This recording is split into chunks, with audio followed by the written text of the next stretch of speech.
Let's talk about closing the gender wealth gap. More than 1 million women still do not use or have access to the financial system, and that's according to the World Bank Group's latest global Findex report. Sorry, there's a lot of globals in there. But so according to that latest report that I read, I saw that statistic that more than 1 million women across the world do not have access to the financial system. So I wanted to bring someone on the show for that conversation because I cannot take on that conversation on my own. But before I do, welcome to the Money Honey Show. Welcome to the Money Honey, the podcast that brings together women in finance, construction, and property. So here we're going to have the conversation about equity, diversity, inclusion. We're going to have the conversation about money. We're going to talk about women in business. And today, in particular, about having access to financial education. I think that's really important, regardless what gender you are, what age you are, but having access to financial education to regain that control. So please do me a favor as we're getting ready to bring on the next guest. If you are enjoying this show and you are a frequent listener, please do remember to subscribe and like the show. Maybe if you're listening on Spotify, to save this to your favorites. Check us out on Instagram as well. You can find me at Manuka Media. So that's Manuka Media. On LinkedIn, I'm on there as Rosalia Lazara. So would love to connect to listeners. If you have any questions, please send them in. I don't mind where they come in from. Maybe you want to message me on Instagram or on LinkedIn, or send me a message on Facebook. Doesn't matter. Just I want to hear you out. I want to hear what your questions are. And if you actually have questions for the speakers after, so let's say the episode has been released, then please, by all means, comment on the episode, drop a comment in the comments, and I can get the speakers involved in answering your questions. So without further ado, we've got the lovely Zoë Burt from Female Invest. Now, I'm going to bring Zoë on the show, and she's going to introduce herself and talk to us about Female Invest, which is a company on a mission to close the gender wealth gap. She's actually a qualified advisor in the UK and in the US. So she's got so much knowledge and experience. But here's how we met. Okay, so I'm on LinkedIn one day, right? And I get this message from Zoë saying, "Hi, we've been following your social media profile.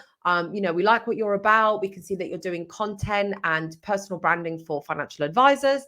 We'd like to have you as a speaker on our video coaching program that we have for our subscribers at Female Invest." And I kid you not, I think we should frame this response. I actually responded to Zoë saying like, something along the lines of, is this real? Is this a scam? Or is this like, I didn't respond to her for a little while, and then she chased me to like say, "Oh, hey, did you get my last message?" And I genuinely thought it was one of those spammy messages on LinkedIn that they send to everyone just to say, "Hey, can we get you on board for this like influencer program?" But it was real. And I'm so glad Zoë persisted, because I felt like I was part of something bigger than myself. So I went to their studios in London, and they filmed me doing this hasn't come out yet. I don't even know if I'm allowed to talk about it, but I'm sure I can. But yeah, basically I was filmed for a video series for the Female Invest subscribers, teaching them about how to get on the property ladder and what a mortgage is, and what, the difference between interest only and repayable. So I just can't believe that happened. And when I got to know Zoë and her background, I was like, "You're a total money honey. You've got to be on the show. Please come on board." So here she is. And I can't wait for you to learn from her.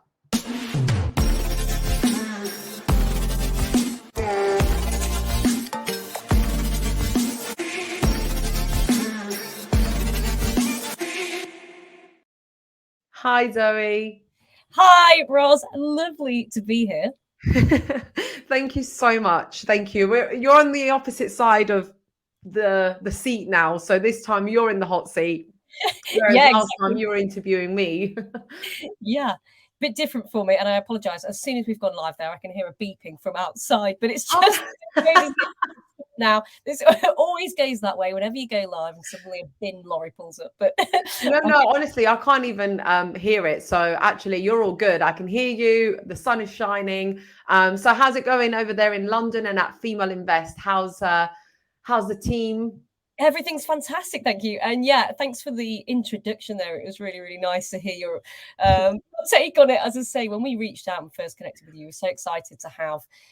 It's so difficult to find people that are, you know, the kind of sweet spot of really good at producing videos, experts in their field, suitably knowledgeable, and you just kind of fit the bill perfectly. So it was great. And you can definitely talk about the courses. We've started to release some teasers, in fact. It's not yet launched, but there's some little snippets gone up for our members. So watch this space. In a month or so, it should be up, which is really exciting. How exciting. Yeah, I can't wait to share it with my audience and, you know, my community, because it's just so. Let's talk about financial education, right? I'm a big advocate for educating and empowering women, or just anyone in general, to take control of their finances, especially as well. I do a lot of work with schools and Right. you know, the next generation, and helping them understand money, budgeting, business. So how does Female Invest play a role on that on a global scale? Tell us a bit about Female Invest for those listeners who do not know. Yeah, absolutely. Because I remember you saying that, and it's such a good mission, and one that we both feel so passionate about. So, Female Invest was founded in Denmark by 3 women, actually. Emma, Camilla, and Anna are their names. I know, amazing, because there's not that many female founders out there, I think it's fair to say. And they'd all started investing at quite a young age, around 19, but they realized that actually when they went to business school, a lot of friends that they met weren't investing, and they kind of looked at platforms where you can invest and thought that even some of the marketing felt like it was targeted towards an audience that didn't really fit their needs. And so from there, they decided to start up Female Invest. They actually started right before the lockdown as just an events-based company in Denmark. So the idea was that, oh, we'll get together, have a few glasses of wine, talk about stocks, and it's absolutely blossomed into this huge global company. We've got members in 99 countries now, and the UK is our next huge area of growth, and that's where I come in. So I'm heading up the UK side of financial content, because they are so busy founding a business and doing all things founding that we've got to have people on board as well to run things like the webinars, the content, and the news as well. Amazing. Like I said, I can't believe that in such a short space of time, you've reached 99 countries. You are helping women literally all over the world to really close that gender pay gap, that wealth gap, and also empowering the everyday woman to really understand what it takes to, you know, get on the property ladder, you know, sort out their pension, start a business, all of that. What other topics might you find at Female Invest? What kind of content are you releasing for the members? Exactly. I mean, there's so much to it. And as you say, that gender wealth gap, the UN released a report that said it was going to take nearly 2 centuries to close, which I find so scary. I don't know. No, it's crazy.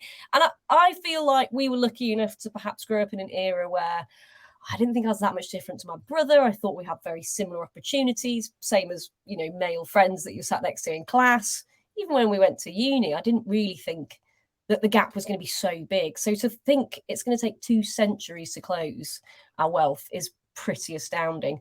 And a lot of this comes down to, you know, of course, the gender pay gap, as you mentioned, but also the fact that we're not investing for loads of different reasons. So at Female Invest, we teach you sort of how you can get started, where you can get started, and lots of confidence building. Because I think for me, one of the key things is when people start out, it's not that they don't know as much as what they feel like their brothers, their partners, whatever it might be. No, it's just that they have that slight imposter syndrome, I suppose, as women, is that we feel like we need to know more before we get going. So we have a community as well where we build some of that confidence and share stories as well. And as you mentioned, we have property courses, we have things on crypto, NFTs, sustainable investing, which is becoming a huge topic as well. So a huge breadth of information.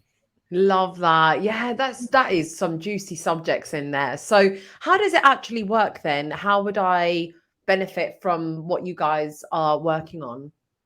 Yeah, so at the moment we're a subscription-based service, so you pay yearly or monthly, and with that subscription you get access to all the learning content, you get access to live webinars, you can watch them recorded, you get access to myself, you can ask live questions and answers. As you mentioned at the beginning, I'm obviously a qualified financial advisor, so for some it's just reassuring to be able to bounce a few questions off before then continuing, without necessarily needing to seek the specific consultation or services of a financial advisor. And so, as I say, you sign up to the subscription, you get access to our app, our desktop, and you can learn away at your own pace. Nice. Okay. So what kind of practical changes and what is happening in today's world that is improving the gender wealth gap? How are you seeing that come about? Yeah, because it is definitely changing, and that is the positive part that I think we have to all remember. It's easy to get bogged down almost in some of those more negative facts and figures that we hear, but it really is improving. And I think the first up is that pay gap, which is one of the big things that drives the wealth gap, because essentially if women don't earn as much, of course, they're not, it go figures that they don't have as much wealth. And there's lots of regulation coming in that's helping that, and more women are becoming more highly educated. We're seeing more and more countries become more equal on things like paternity and maternity leave, which is fantastic. But on the investing front as well, I think we're popping up as female investors, other companies, and there's so much more awareness of it needing to be sort of grasped and taken a hold of. I'm having more and more conversations with friends. I spoke to a friend even just last night, super intelligent, a doctor, really, really smart, but feels like she doesn't know anything about it. She does. She absolutely does. But she knows that it's actually something she needs to take a hold of and get going on her investing, which is really, really great to see as well. Yeah, that's fantastic, especially how a speaker said this earlier in the show, like earlier today, because obviously I record 7 a day, and she said that women absolutely do have the knowledge and the information, but because it's innate in us to want to, we always feel like we need to do more, like we need to learn more, and like we've never learned enough, and we can't take action until we learn everything. And actually that's probably just it's a bit of a generalization, but there are men who maybe have less information than what we do, and then they're like, right, let's just take action, let's just do it, whereas women want that learning ability, that really kind of expertise level. So that can hold us back, right, if we're not fully confident in the knowledge that we have. Definitely, yeah. And I do think there is something to be said for making sure that you are knowledgeable. I would never suggest that somebody goes into it without feeling of course.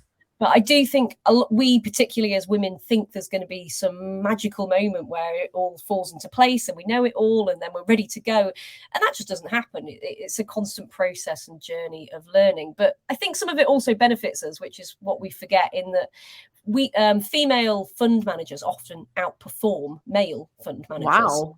Yeah, there's quite a few reasons for it. And of course, it's all generalizing and slightly stereotyping. But one of the main factors that they can find is that generally those female fund managers think through their decisions a little bit more. They don't make such spontaneous investing decisions. So they're a little bit more calculated, shall we say. And so maybe some of that kind of reticence that we feel that, it's got to all be ready to go is worthwhile in some ways, but at some point as well, you've got to go for it. I love that. I love the fact that, you can use, some people might see that as a hindrance and think, oh no, I'm not, like my friends always say, oh Ros, you're so decisive. It takes me ages to make a decision. And actually sometimes they use that as their weakness, but it could be their superpower to say, actually, if you are more of a calculated person, more, pragmatic, more balanced, and more,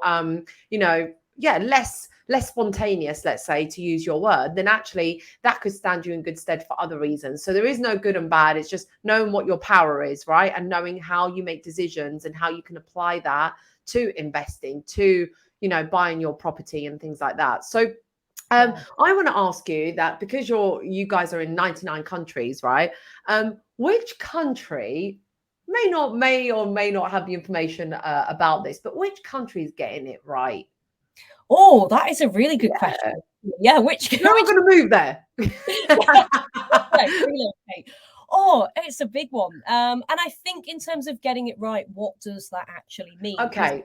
I look to Denmark, for example, where the founders have started Female Invest, and they're an incredible society in terms of their equality of pay. They've really worked hard on that and driven it forward. And they have really fantastic childcare policies, for example, and they're splitting between maternity and paternity pay. Fantastic. And so what that's meant is that there are a lot more women in higher paid jobs now in Denmark, and their pay parity is looking pretty good, but they're still falling behind in other areas. You know, the female founders say that the founder space there is quite tough, and that is still relatively male driven, whereas perhaps here in London they found that because it's a more vibrant and bigger scene, it's actually been easier to break into because there's so many people from different parts of the conversation, different backgrounds, different areas, that being a woman feels just that little bit less intimidating. So I think here in the UK, we do have it right in that there's so much opportunity, and we are very, very rich and diverse in our nature as a country. But I think when we do look to those Scandinavian nations, we could take quite a lot away from Denmark, Sweden, in terms of their policies that have pushed forward, I think, some of their gender equality. So yes. Yeah, I love that. I mean, look, Denmark is up there for me. I like traveling. I love traveling. And I think, in my humble opinion, Europe is the best place to be. Like Europe, in my opinion, is the best continent in the whole world, right? So, because we've got so much diversity and we've got so much richness in this space, right? Without getting obviously too overly political, and I'm not an economist either, I don't know how to get it right, but we definitely have seen a difference between a Danish way of living versus, like, I've just come back from New York, and you think, you know what, the city that never sleeps, and it's vibrant, it's big, it's got the skyscrapers. And actually, I found myself feeling very disconnected, as you would in like a really big city, but also I didn't see opportunity.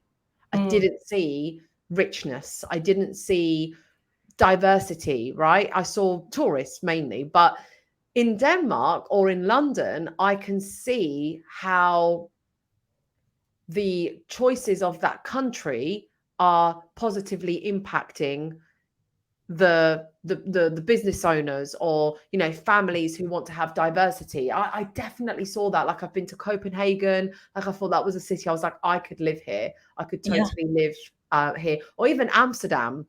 Right. Yeah. I saw that. Yeah, I really love those countries. Whatever they're doing something right. So, and London, like, I do love England, especially, again, coming back from America, I just appreciated England so much more. So if you could, Zoe, because I know you've traveled as well, but if you could be that boss babe or that, you know, money honey in any country, and have it all, like, at least in the best possible way. Like, if you could have family, you know, your own sense of identity, the girlfriends, you know, the business, the money, where would that be for you personally? Not from a statistical point of view, but for you. Yeah, it's a good question. And it's interesting what you say, coming back from the US. It's just a totally different way of running it, isn't it? The American dream is all about that sort of every man for himself. Whereas I think over in Denmark, the taxes are so much higher, but as a result, the society runs in a very, very different way. Yes, I saw that. I definitely saw that. I know people say the taxes are high, but the whole city was clean. You know, people are just more like, they can go to work, you know, they can work 4 days a week and then just go, oh, it was just a different vibe altogether. Different vibe. And I do think as the UK was somewhere in between the two, we fall very firmly between, foot in both camps, if you like. But if I could be anywhere, that's a really difficult question, because as you said, I lived in Milan for the last 4 years, which was fantastic. But always knew that Italy it's a highs and lows experience being British and not being Italian. And I did manage to brush up on a bit of Italian whilst I was there, but of course there's nothing compares, as you know, to being native. But the weather is fantastic, and whilst we've just said about Denmark, it would be a lovely society to live in, I don't know that I could hack some of those longer days and colder nights. If I could go anywhere, it would be somewhere that's maybe Switzerland way. That could be lovely. Mountains, nice, but I'm not sure. I did a little bit of studies there when I was at university. I did some of my Erasmus in Switzerland, and I think that might be high up, if not the top of the list. So it possibly, So I'll come visit. I won't forget you. But yeah, I know about Italy. I think, having been pulled out of Italy at a very young age when I was 8 years old, I've been brought up in the English way of doing things. I mean, okay, so I've got this split kind of, you know, culture. If English people meet me, they're like, oh my God, you're so Italian. Italians are like, oh my God, you're so English. I can see where I'm Italian and I can see where I'm English, if there's such a thing. But definitely in the world of work and in the way I run a business, in the way I run my meetings, relationships, it's very British culture. You know, I'm very much in this space. But then I couldn't go as far as America. I couldn't do it like the way they do it in the States. Like I'm more, I'm more European in that sense. But yeah, I've lived in Italy for a little bit and worked there as well. And yeah, it's not my, even though I'm from there, it's not my country in terms of working. Like in Italy, I would like to go to Italy when like you're retired, you don't need to work. Yeah. And yeah, you just have a nice, peaceful life, you know, with a glass of vino. But I asked a question about, you know, which country's doing it right, getting it right. So out of the 99 countries that you are servicing, which country would you say has got like is furthest away from like this modern day world that we live in, where, you know, female leaders are leading and thriving? Like who's got a lot of work to do? Yeah, and I think that again is a tricky question. 99 countries is so many, and it's spans. You see people pop up from Peru, Argentina, Tanzania, Uganda, or literally all over the world with very, very different cultures. And I was, you know, with recent news of Nicola Sturgeon resigned in Scotland, Jacinda Ardern in New Zealand as well. We're down to now only 12 nations in the world have got female leaders, which I had to Google it, but it's disputed around 195 countries, I think. So it's something like that. So it was crazy. I was like, oh man, that is really, really small numbers. And so if we're to really look at it, there's so many countries that are a long way off in terms of that. That's crazy how few women are in charge. Sanna Marin as well, that was the other one in Finland. Not re-elected, and of course it's all democratic, but I think in terms of who's kind of got the most work to do, it's got to be some of those societies that really don't respect women for me. And I know that each religion's different and I wouldn't like to speak out against any of them, but I find it difficult to reconcile what is going on and how you could kind of not see the power of societies where equality is clearly more prevalent, because it works well, as we've seen. And I think I can't believe it. Yeah, it still happens that where there's countries where women can't drive. Yeah. And you're like, how? Like, I don't get it. Like, I don't understand. And that could still be going on. And here's us, like, you know, thinking about how to grow our wealth and diversify our wealth and become, you know, in a senior position, whereas some women are still battling on how to get on the road, right? Or how to have their own identity, their own passport, their own anything. So yeah, it's hard to place yourself in that, isn't it? It is. And in some way, you know, even thinking back to the US as well, as you said just then, what they've done with the Roe versus Wade and the abortion changes is, for me, quite staggering, quite scary that we're living in a world where that is possible, that they can almost entirely eradicate it. And again, I know everybody has very, very strong views on it and don't want to get political as of such, but that in some ways we're so lucky that we're here thinking about how we can take charge of our wealth, and it is really important.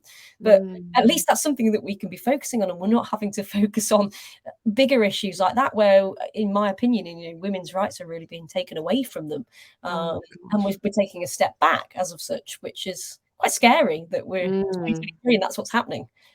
Absolutely. Yeah, blessed is all I can say. I feel so blessed. You know, haven't we? Sorry. Yeah, really deep. I feel just like sometimes, you know, especially when I'm on you know, when you're in a plane, right, and you're flying somewhere, and you're like that removed from your home, and you can see like you've got an aerial shot of the countries below you. You just think, wow, there's just so much going on that we don't know, that we will never experience, that we will never see, that we will never know about. And yeah, it's just knowing, without getting overwhelmed, just knowing your surroundings, just having the controllables, you know, take stock of your surroundings, of where you are, how can you make the most of the place that you're in. And if it's that challenging, and finding a way to move or getting some help. So what practical steps can we leave the audience with if there is a female listener right now who wants to take ownership of their finances and take their control back. Maybe they've been through a setback, like losing a job, or their business has crashed, or they've actually been in an abusive relationship and lost all their wealth. You know, what practical steps? I know they're not going to be tailored to everybody, but where would you start, Zoe? What would you leave the audience with? Yeah, definitely. I think it's a nice way to bring it back as well, that one of the common conversations we have is, do you have to be sort of super wealthy to get going on investing? And it feels so unattainable, but in reality, you really don't. And I think it's one of those common misnomers. So in terms of some practical steps you could take, and as you say, everyone's situation is very different. Some people will have gone through really tough things, and some people will just want to take a step forward. But we have a bit of a naughtily named FU fund at Female Invest, which is all about building up some of those emergency savings, having a buffer, having some freedom. That usually looks around 3 to 6 months worth of expenses for most people. It'll be different depending on whether you're employed, self-employed, but building that buffer up first is going to be the step to then launching into investing. And as I say, the amounts can be small. You know, really, you need around £300 to get going. I mean, you might not have that every month, of course. Many of us don't. But if you can work up towards that before you can then launch in, then you're away, essentially. It doesn't have to be that you're sat on pots of thousands and thousands before you can start investing. In fact, the sooner that you can take a bit of action, the sooner it can grow. Yeah, that's something my mom's always taught me, about having that buffer, about having that, you know, those savings to one side. It is super important, because, you know, my own situation, I found myself many times needing to reach out to that pot because I, you know, was stranded in a situation. And if it weren't for those reserves or those savings, I wouldn't have been able to make it happen. Right. Most recently, the scariest situation I was in, for me at least, it's not the scariest situation in the whole world, but for me was obviously losing my job during the pandemic, and then my savings with my husband had gone all into the house. At the time we weren't married, so we were living together, we had a house together, and it was just bad timing that, you know, we just did everything, all the work to the house, we invested in the house, and then the pandemic hit and my savings were depleted, you know, that we didn't have those savings. So actually, I found myself, and I don't mind using myself as an example, but I found myself potentially needing the man as the backup plan. And I was like, what the hell? I have never been in this situation. And luckily, I don't know how to phrase it, but he was there and he was like, right, it's okay, you've lost your job, it's cool, I've got this, I can cover it. And that made me fight for my business even harder. And I started my business in September, and with the reserves that I had, it would mean that he would have to start taking over the monthly bills all by himself from December. So we'd assumed that I would not be successful in business in the first 2 months, and therefore he would have to take it all on. It was December, and it got to the end of the month, and he was like, babe, you know, do you want me to cover the mortgage and everything? I was like, no, I got it. I was like, I've got it. I've done it. And I know for some women, it doesn't happen that quickly, that you have, you know, 2 months and you have to try and make it work. And for some, you know, you do, you know, my husband was there, and I am really, really grateful for that. But I just found that scary, because that's just what I'm like. I was like, I don't want that financial pressure to be on him. So yeah, that was me personally, but that's because, Zoe, I have been educating myself financially and done personal development and done all that work on myself for the past 10 years, right? That's 10 years worth of work. So guys, this is why I brought Zoe to the conversation, to the audience, because if you have been in that situation where you're like, yeah, but me and my husband are like solid, we love each other, and he's gonna, you know, take care of me, like, just know that that's okay. Like, asking for help is fine, but have your own back first. And you never know what's around the corner, do you? You just never know. You just never know what's around the corner. Exactly that. So I was in it, and it didn't feel nice for 2 months. I can't imagine if you're in it for a year, 2 years. So have your own back. But please check out Female Invest. You can, where can we find you, Zoe? Where can people reach out to learn more about this? Yeah, absolutely. So people can find me on LinkedIn. My name is Zoë Burt, as I'm sure you can see in the show notes, and it just popped up there. And you can find Female Invest at femaleinvest.com as well. So don't hesitate to reach us through there as well. Thank you so much for having me. Thank you, Zoe. Take care. Thank you so much for being here.